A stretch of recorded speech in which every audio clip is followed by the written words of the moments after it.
We're over here. Hey, come on, you guys. Your time's coming too, Trouble standing in here right now with the former Southern heavyweight champion Ron Bass, who, by virtue of the fact that he won an elimination match with Handsome Jimmy, gets a return shot with Bill Dundee. I got a few things that's been gnawed in my gut, Lance Russell, and I'm going to put it to you, Bill Dundee, and all you rednecks out there watching. I've been watching the last 2 or 3 weeks. Bill Dundee, he comes out there and he says, I'm a wrestler. I wrestled Jerry Lawler and I beat the man. I wrestled Nick Bockwinkel. I wrestled the pants off the man. He's the world champion. But I'm going to tell you something, Bill Dundee. You pride yourself at being a wrestler. That's something I eat, live, and breathe, boy. I'm a wrestler foremost. So Monday night, we're just going to see what kind of wrestler you are. Don't you look at me, Dundee. I am 6'2", and I don't know how tall you are. I'm sure I'm 5 or 6 inches taller. I got 3 or 4 inches arm reach on you, boy. I outweigh you 70 pounds. I'm going to tell you Monday night, I'm not going to get in there and punch your brains out like I should. I'm going to get in there and beat you like a wrestler should, so that there'll be no doubt in anybody's mind in the Mid-South as forth who is the real wrestling champion. It's going to be me, Bill Dundee. Monday night, I'm going to wrestle you, take you down, and do you like your mama should have did you a long time ago. I'm going to spank that little bottom for you, boy. Ron Bass going for the Southern heavyweight title against Bill Dundee Monday night. We'll be back with more action for you in just a moment.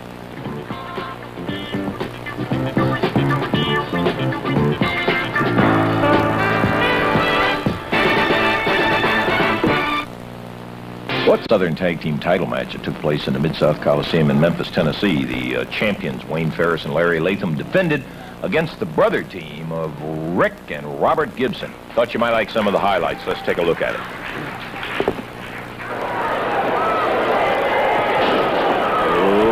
Ricky Gibson takes Latham over and down, makes a tag on his younger brother.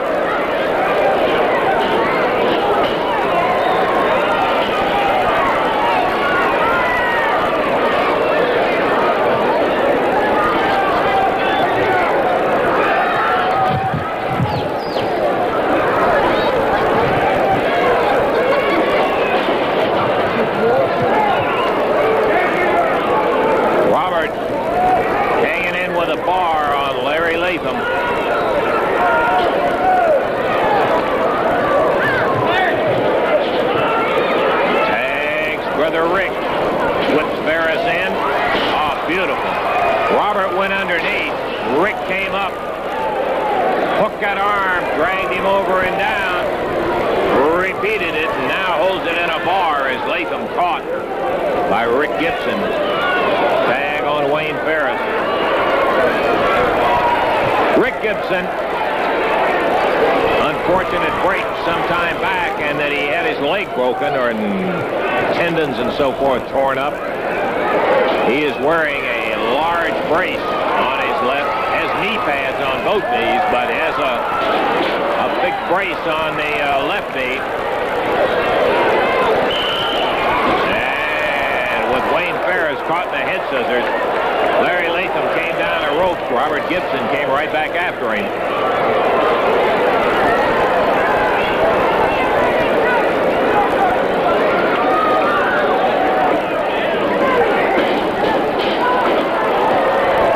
A long reach from Robert Gibson. He takes the tag and comes in with a foot right in the head of Wayne Ferris. Blonde Bombers, Ferris and Latham, holders of the Southern Tag Belt. Danny Davis in their corner. Ferris swinging to the midsection of Robert, drives that shoulder in. Beautiful! Gibson won! But Latham breaks it up. What a great move by young Robert. Rick comes over and nails Latham, gets him back outside.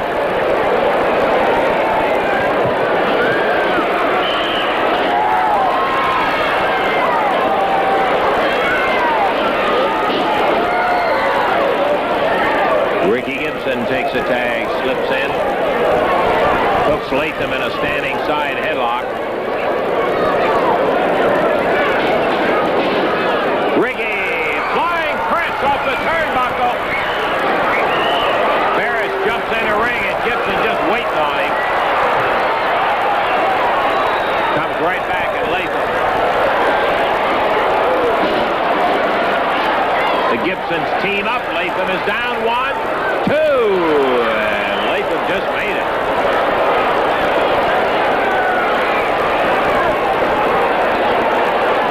Rick Gibson, side headlock on Latham.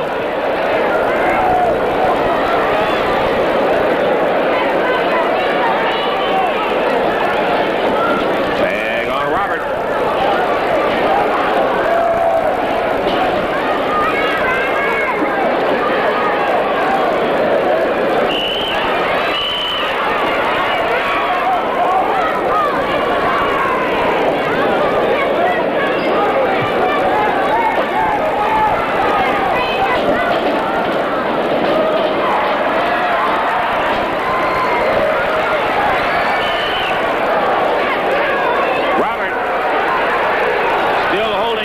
Side headlock with Larry Latham on the deck. Ferris good ways away from him as Latham is right in the center of the ring.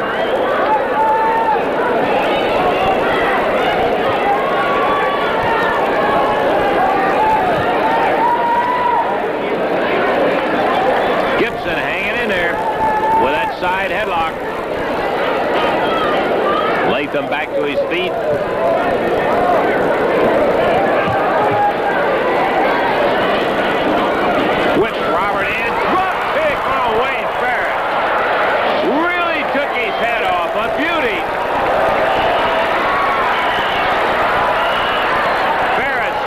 Slipped under the rope, but thought better of it when he saw Rick standing there.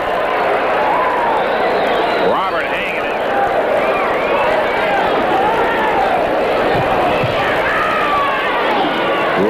Ricky Gibson dusts off Latham.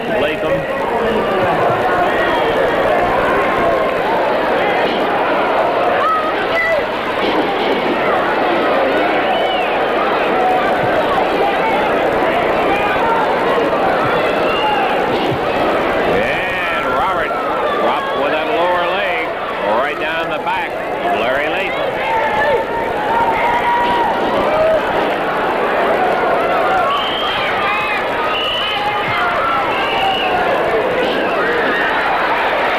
Gibson's have looked very good in the opening moments. We're fast approaching the 7-minute mark with 53 minutes to wrestle.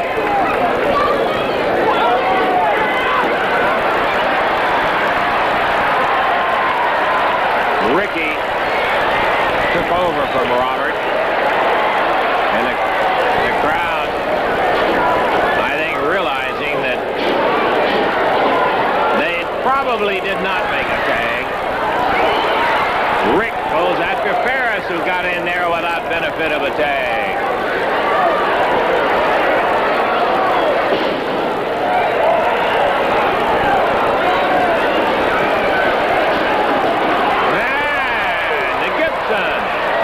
Run the Blonde Bombers head-on into each other.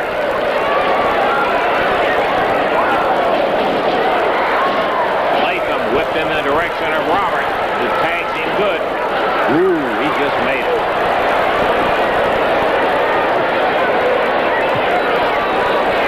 Pressure point hold from Ricky Gibson on Latham. He's on the right side.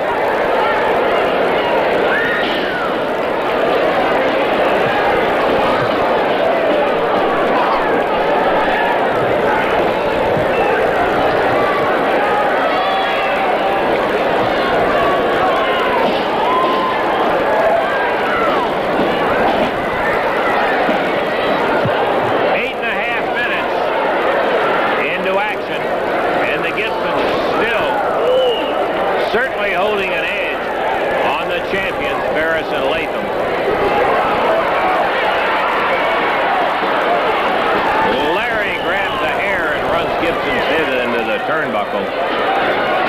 And right into the foot tag to Ferris. Ferris takes over.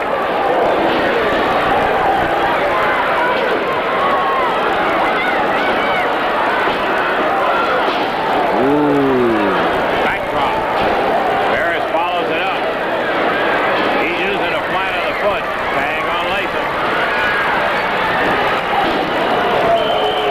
He was not using an open hand.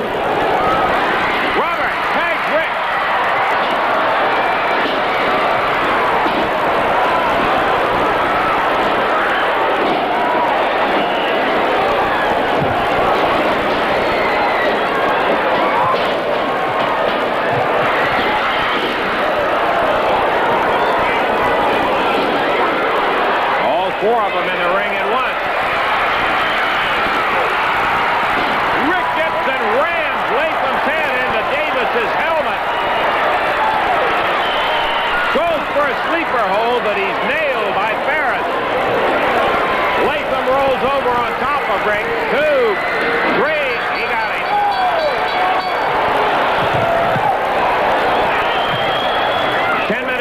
Seconds.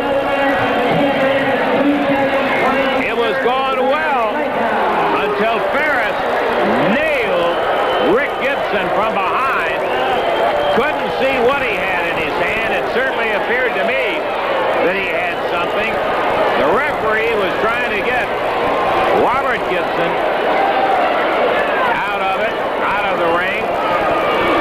And so Wayne Ferris turns the tide. Latham makes the cover, but it was Ferris who nailed Rick Gibson, and still the Southern Tag Team champions, Wayne Ferris and Larry Latham, in 10:02. Well, I'll tell you what a whale of a match that was. Gibson's looking great in there. Ferris and Latham still have the titles. Back with more action coming up in just a moment. Wrestling on Monday night. It is Tuesday night. It's so hard to break that habit. I hope you folks will break the habit and put it down right now. This coming week, because of a prior commitment in the Mid-South Coliseum, action will be on Tuesday night. The ticket office will be open all day on Monday, all day on Tuesday, and of course up till 5 o'clock today. More about that a little bit later. Speaking of the Gibsons a little bit earlier, and that great go for that Southern Tag title on it, we had a chance to talk to Rick and Robert about it, and let's take a listen right now to what they had to say. We're standing here with a couple of guys I'm really delighted to be standing with. Didn't get a chance to talk before their last appearance in Memphis. Rick and Robert Gibson, and you guys were in here last Monday night in order to go for the Southern Tag belts, Rick. And I got to say one thing. You showed Ferris and Latham that there's some other folks that can get in that ring and get tough. Well, Lance, first of all, I'd like to thank the people in Memphis for the warm reception that we got. Now, Davis, Latham, and Ferris, we came out there last Monday night to win them belts. You know, I feel a little down today. I feel a little down because of one thing. I underestimated you, Sergeant Davis. I underestimated you. You pulled out one of your tricks out of your bag, but was going to run my head and hold the helmet up and hit my head. Yeah. Right, Lance? You know, I'm standing here, I feel like the uncrowned champion, because all the people, the thousands of people there was in Memphis Monday night, seeing that I had the man beat. I had you beat. I had my sleeper on you. You tried your trick. You tried to hit my head with your helmet. It didn't work. It backfired on you. And then when I put the sleeper on you, I just knew. I knew right then, Lance, that we had the belts won. Okay, Latham, Ferris, and Davis. Let me tell you, especially Davis, come Tuesday night, you better bring all of it. You better load up, brother, because we're going to load up. We're coming out there to win this Tuesday night in Memphis, Tennessee. People, I let you down last week. This week, coming Tuesday night, I'm not going to let you down because I got one thing in mind, and that's to win. I don't care if it takes to break an arm or crack a leg, whatever it takes to pull an eye out, I'm going to do Tuesday night, Lance, because there's one thing I want, and that's the Southern Tag Team belts. Well, Rick, I don't think there's any letting down or anything else. You and Robert just really dominated Ferris and Latham. That was one man's opinion, but I think it was shared by a lot of them. But I think you did learn one thing, Robert, and that is the fact that, as Rick says, you can't underestimate this Ferris and Latham with Davis alongside. You got to look out for anything. Yeah, that's right, Lance.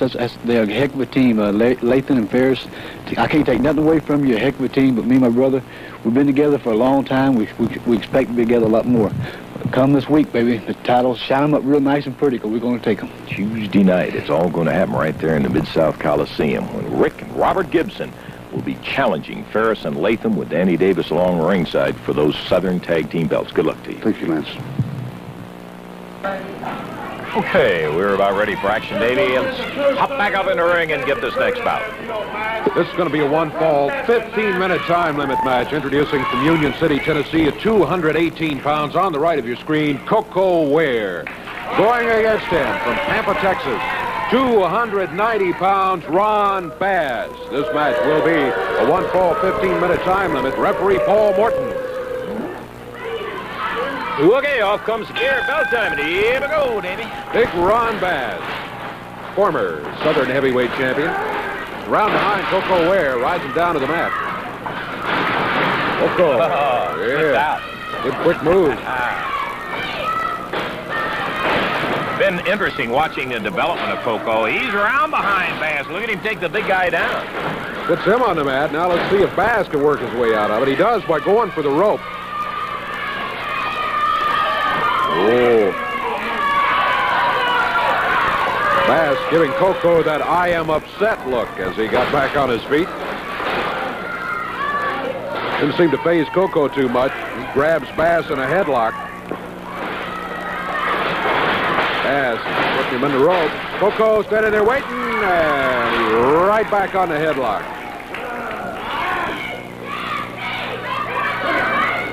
Coco Ware out of Union City, Tennessee. Coco's put on a couple of pounds since the first time we saw him.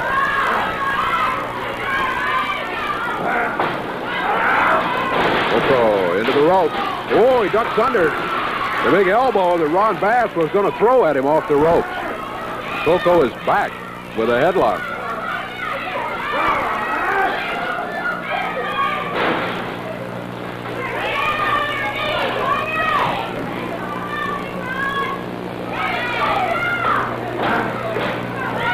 Coco Ware hanging on to the headlock.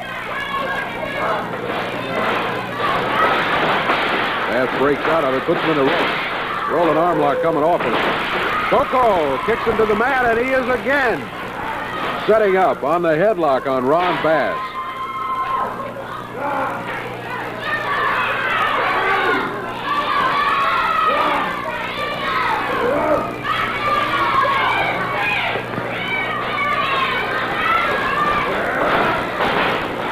Bass trying to shake him. As picks Coco's feet up in the air, Coco rolls him down to the mat, and he's still got the hold. Bass has tried everything to shake out of the headlock, and he has broken the hold briefly a couple of times, but Coco able to set up on it again. And we're 2.5 minutes into the action. Coco, while he is not the tallest wrestler, nor very powerful in his arms, and Bass is having some problems with that. Oh, Coco hard into the turnbuckles, moves out of the way as Bass was going to follow him in there. And there it is again. Coco Ware with a headlock on big Ron Bass.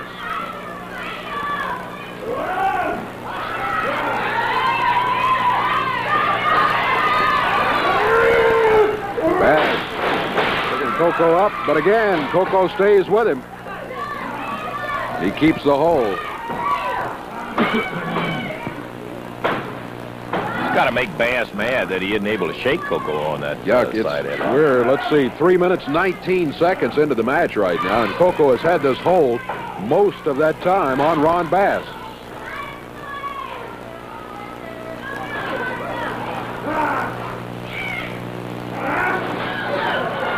Coco back to the rope. As breaks out of Coco, steps over. Look out, he goes right back for the hold again. That's about the 4th time he's done that. Oh, suplex. Suplex by Bass. And a good one. There's a cover. 1, 2, 3. That's it. Boy, the big guy was in trouble with that side headlock in there, Dave, but he came through with that suplex in there and mashed him with that big elbow in there. Great effort by Coco. That's how you wrestle, man. Yeah, Bass convincing everybody he's a wrestler. And then what was the time? 3 minutes, 53 seconds. 3 minutes, 53 seconds. More action for you in a moment. Right now, time out for this.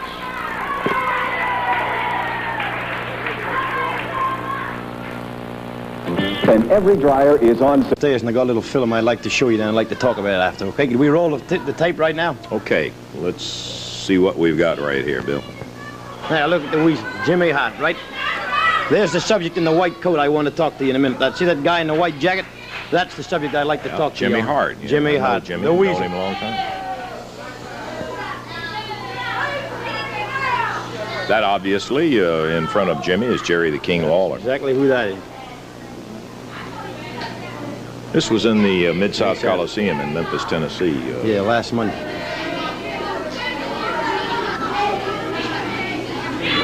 Jimmy has not been known as a manager in wrestling or anything, Billy. No, but he's been around Lawler a long time, and I'll explain. He's been a friend of Jerry's for a long time, as a matter of fact. Yeah.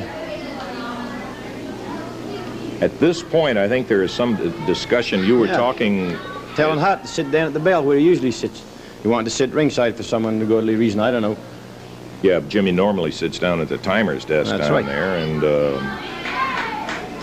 What's good for the goose is good for the gander. He has one eye, want somebody sitting in my corner, right? And so you were at that point going back to get somebody to come over there and get Sonny to come sit at ringside with you. seems to be some objection in there. Jimmy Hart, again, identifying as a longtime friend of Jerry Lawler's and standing in there in the white coat. Billy coming back with Sonny King at this point. And you were just having a little insurance to have Sonny in your corner? Sure, Lance, when you got somebody sitting in your corner, it gives you a little confidence at any time. But when somebody else, you know, when there's a guy sitting in the opposition's corner, then I think it's only fair to have somebody in yours. Well, there was a big discussion in terms of whether the legitimacy of Jimmy. It was determined that he did have a license. Quit the film, all right? We can just do it. Yeah. Okay. Well, there was Jimmy. Right. Now, when Jerry Lawler and I was on better terms than we are right now, Jimmy Hart was always there. You know, I don't know. This is a man's business, and it's for men. It's not for the likes of Jimmy Hart. Now, I don't know what he is to Lawler, whether he's his friend, his valet, or his sweetie pie. I don't know what Jimmy Hart is, but I know this much. Remember Jerry made a record, and it was just for fun to sell around the wrestling matches? Yeah. Jimmy Hart was the guy that said, Lawler, take it on the road. You're great, Lawler. You're the greatest thing that ever walked. You can wrestle better than anybody. You can sing better than anybody. Lawler, you're the greatest man. Hart went around town telling everybody, Jerry Lawler is the greatest. He even wrote the song, Jerry Lawler is the King. Did you know Hart wrote that? He sat up nights writing that thing about Lawler. The man's in love with Jerry Lawler. Hart, let me tell you something. This is a man's business, and it's for men. Now, I got a man standing right here. Pat, his name's Pat Hutchison. Yeah, he's a man. Yeah, Pat Hutchison. He comes down here every Saturday morning. He gets his brains beat out, but he comes here every Saturday. And that takes a man to do that. Now, Pat, have you ever won a professional wrestling match in your life? No, that's No, it. he has never won a professional wrestling match in his life because he's wrestling men. Jimmy Hart, I got a proposition for you. I got $5,000, Lance Russell, for Jimmy Hart to wrestle my man, Pat Hutchison. Yeah. This is not for the likes of Jimmy Hart. He shouldn't even be in the wrestling business. If he'll step into the ring with Pat Hutchison, I'll put up the prize money, $5,000. If he can beat Pat Hutchison, he'll get $5,000 of my money. Now, there's two reasons why he's not going to accept. The first is, and my money's going to be safe. The first reason is Jimmy Hart is not a man, and the second reason is he can't beat Pat Hutchison, and Lawler won't let him accept. Well, it's kind of a unorthodox thing, Bill. I know Jimmy Hart has rooted for you. We won't drag this thing out, Lord. That's right. That's how I feel about Jimmy Hart. You just get him out here and see your wrestling man. Let's go, Pat. Okay. Well, that week, odd championship wrestling. Bill Dundee just threw it out in here. He was irritated, I know, at Jimmy's presence. As we said, Jimmy, we've known for quite some time, successful musician. He's been a longtime friend of Jerry's, and he did end up at ringside at that match. And as a matter of fact, he was more than just vocal in his assistance. Bill Dundee has put down the challenge that if Hart will get in and wrestle Pat Hutchinson and he can beat Hutchinson, here's the King and Jimmy Hart. If he can beat Hutchinson, he wins Dundee's $5,000. That's how confident he is. Lance, why don't you go home? Your cage is probably cleaned out by now. Don't you realize that? Okay. Did I hear right? Do you accept? Do I accept? And does Jimmy accept? Of course we'll accept. That is the biggest joke that I have ever heard. Let me tell you, first of all, it's true, Jimmy Hart is not a wrestler. But I can teach, being the greatest wrestler in the world, I can teach Jimmy Hart enough in 5 minutes to not only beat Pat Hutchison, but probably beat Bill Dundee also. So we will accept, because we like taking money from a little sawed-off runt like Bill Dundee. Let me tell you something, Dundee. You little punk. Do you realize, I know him like a book, man. Hanging around that scum for 2 years, I can read him. I know what he's going to say before it even comes into that little pea brain of his. He stood out here. You know what? You know what his whole purpose in doing this was? He didn't think we'd accept. He never thought Jimmy Hart would accept. All he's trying to do is show you rednecks out there that he's got $5,000 now. He won the Southern Heavyweight Championship, and he's had it for about 3 weeks. And he's gone out for the first time in his life and earned himself $5,000, so he wants to let everybody know it. That's what kind of guy he is. Let me tell you something. He used to talk about riding and driving me and letting me sleep in the back of my Lincoln Continental. You know what he'd do? He'd come over to my house and he'd say, "Let me drive us to the town, Jerry." And I'd say, "Okay," and I'd get in. He'd say, "Why don't you get in the back and go to sleep, take a little nap?" I'd say, "Okay," and boy, he couldn't wait till I laid down where the people couldn't see me. He'd put on them little Elvis Presley glasses of his, and he'd crank that seat up as high as it could go where he could just see out over the dashboard, and he'd drive around and make everybody think that was his Lincoln Continental. Let me tell you something, Dundee, I know you, boy. You're trying to be a big shot with $5,000, but it's going to backfire right in that little punk face of yours. We're going to be down there this week, and I'm going to have him ready, and I'm going to have him primed. Look at this man right here. I'm going to have him primed, Dundee. And we're going to take that $5,000 of yours, boy, because you've done made some bad insinuations about me and a personal friend of mine. If there's anybody that's any a little bit funny around here, it's you, Dundee, putting on those little funny-looking capes and those big bug-eye glasses and trying to impress all the little girls. Well, your days are over, buddy. You're going to be broke. You're going to be so broke you can't pay attention, because we're going to be down there and we're going to take his money. You write it down, baby. Put his hide in the ring, yeah. He's willing too. Don't think he ain't afraid, Jimmy, baby. you better reconsider on this. With a king there, I'll be there, baby. That's right.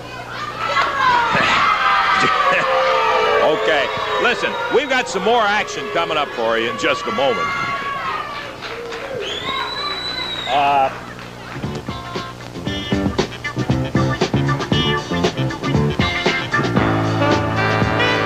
Dundee. Boy, what kind of action there was in a half in there. We want to flash you back to the Mid-South Coliseum in Memphis, Tennessee.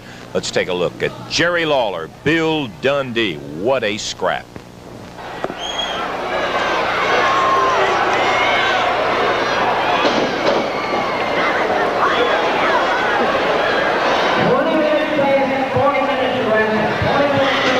Oh, Lawler right in the mouth. He nailed Dundee.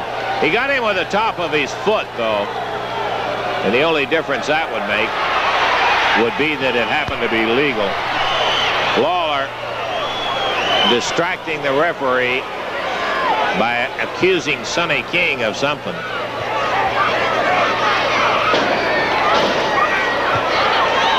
Drops that elbow right on Dundee's head.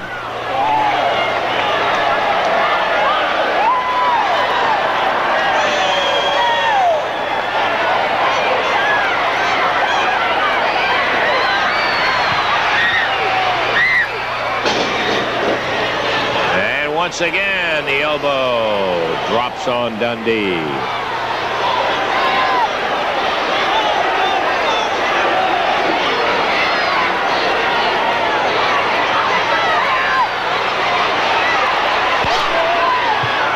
Referee Jerry Calhoun wanting to inspect that elbow pad of Lawler's.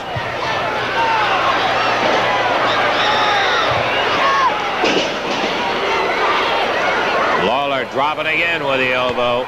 Sonny King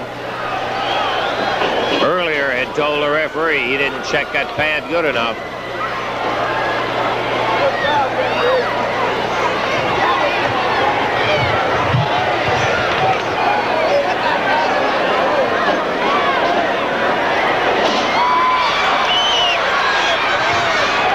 Whoa, Billy from the floor.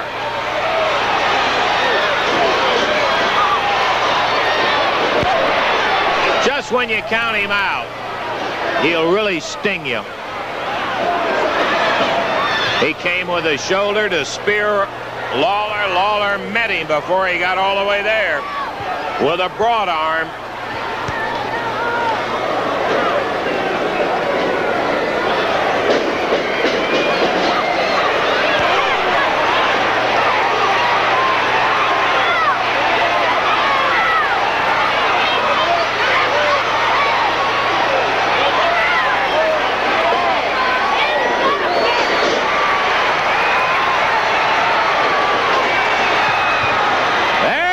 Shoulder in the midsection. Split Lawler's leg right out from under him.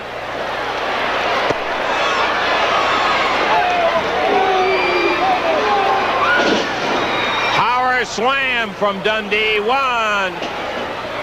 Lawler with that knee Whops him on top of the head, breaks the count.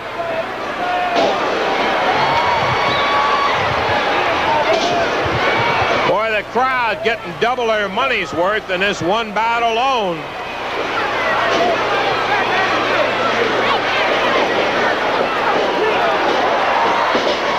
Lawler down as Dundee straightened him out. Billy missed the rope. He's tired. 2. Lawler kicks out.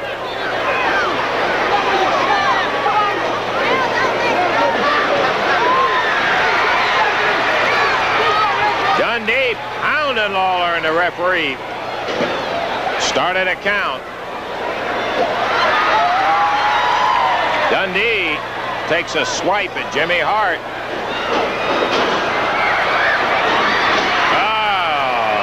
And referee Jerry Calhoun that time was the subject of Bill's flying press.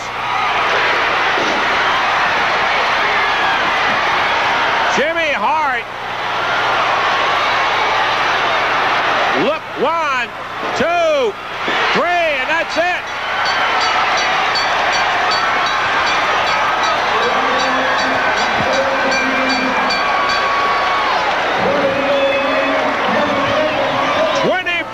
And the superstar wins a wild brawl. Bill Dundee over Jerry Lawler in a wild brawl in 24 minutes and 20 seconds.